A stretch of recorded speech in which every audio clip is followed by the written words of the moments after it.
Today, out of absolutely nowhere, Hogwarts Legacy dropped an ambient video, or should I say ASMR? Anyway, for an ambient video, this actually gave us a lot of interesting reveals, including one that seems to be in the wrong time period. The video includes 8 shots, with 4 of them being at Hogwarts and the other 4 being at Hogsmeade. And today, because it's what I do, I'm going to be breaking down these 8 shots, starting with this one right here. Okay, so this shot is actually packed with a lot of interesting details. To the front, we can see the 3 Broomsticks Tavern. To the left and back, we see Zonko's. To the left, we see Ollivander's Wand Shop. And then on the side to the left, we see Hogshead pointing backwards and Zonko's obviously pointing towards Zonko's. But the really interesting part of this shot is the store to the right, and that is Quality Quidditch Supplies. Now this is actually really interesting because Quality Quidditch Supplies is of course a store in Diagon Alley.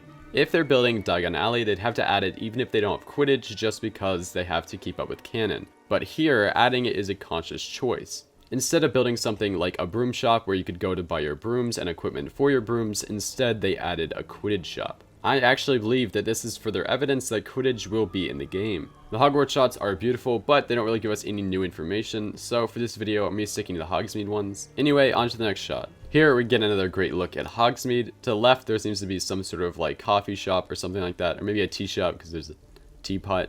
Anyway, it says steeply and something, and then straight forward and to the left we see the post office. Now my guess would be that this somehow ties into the outpost mechanic that we saw in the menu for the game. And then there's a cat that is laying really weirdly. Further on the shot to the right we can see a fountain with a wizard on top holding a wand. Below the wizard is a boar. And then in the background, we can see a building with the letters G and R on them. To the back and to the right is another building with more letters on them. Now these letters are super dark and hard to read, but they do read Dervish and Bangs, which of course is a wizarding equipment shop in Hogsmeade. Okay, time to move on to the next shot. This shot is super straightforward. The only thing of importance is the Hogshead in the background. But this next shot is easily the most interesting part of the entire ambient video. To the left, up on the hill, we see an abandoned house with dead trees and darkened windows. So this is clearly the Shrieking Shack, right?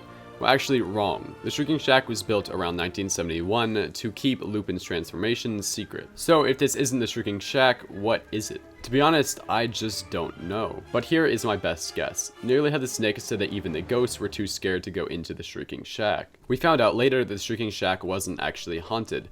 But then why would a ghost think that it was? My only guess is that perhaps the site itself actually is haunted, and a curse befalls every house that is built on that location. But yeah, I really don't know what that is. The last thing is on the left, there's a sign that says Magic Neep, and that is a British word for turnips.